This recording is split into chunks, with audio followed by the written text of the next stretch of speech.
West Indies team আর যদি আমাদের টিমের ভিতরে পার্থক্য যদি আমি বলতে চাই তাহলে অবশ্যই সেখানে প্রথম আসে যে তারা হচ্ছে অনেক বেশি পাওয়ার হিটিং করতে পছন্দ করে এবং তাদের অনেক বলবো যে কিছু স্ট্রং প্লেয়ার যারা শুধুমাত্র টি-20 স্পেশালিটি অনেক অনেক বেশি এবং তারা বড় বড় শর্টস খেলতে অনেক বেশি অভ্যস্ত, কারণ তারা বিভিন্ন জায়গায় বিভিন্ন রকম ভাবে ফ্র্যাঞ্চাইজি খেলে এবং তারা বিভিন্ন কন্ডিশনে টি-20 ফরম্যাটে বেশি খেলে এবং তারা টি-20 বলবো যে অনেক বেশি বলবো যে ম্যাচগুলোতে অনেক বেশি ভালো করে এবং রিসেন্টলি তারা টি-20 ওয়ার্ল্ড কাপে অনেক বেশি ভালো করেছে। সো এদিক থেকে তো আমি বলবো যে এই পার্থক্যটা তো আছে।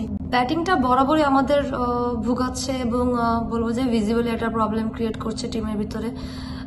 প্লেয়াররা যথেষ্ট পরিমাণ প্র্যাকটিস করতেছে বা সুযোগ পাচ্ছি আমরা সবাই, বাট আনফর্চুনেটলি সেটা আসলে ম্যাচে পারফরমেন্সে রূপান্তরিত হচ্ছে না। সো এটা আসলে অনেক টেনশনের বিষয়। আর সেকেন্ড হচ্ছে স্ট্রাইক রেটের একটা বিষয় থাকে, কারণ টি-20তে স্ট্রাইক রেটটা অনেক বেশি ইম্পর্টেন্ট। কারণ আপনি যদি অ্যাটলিস্ট 100 স্ট্রাইক রেট মেনটেন না করেন বা kind of team West Indies তাদের এগেনস্টে যদি আপনি 140+ রান না করেন বা 140 রান না করেন, তাহলে সেই ক্ষেত্রে আসলে ম্যাচ আসলে জেতার সম্ভাবনাটা অনেক বেশি কমে যায় এবং কম্পিটিটিভ ক্রিকেটও খেলা যায় না।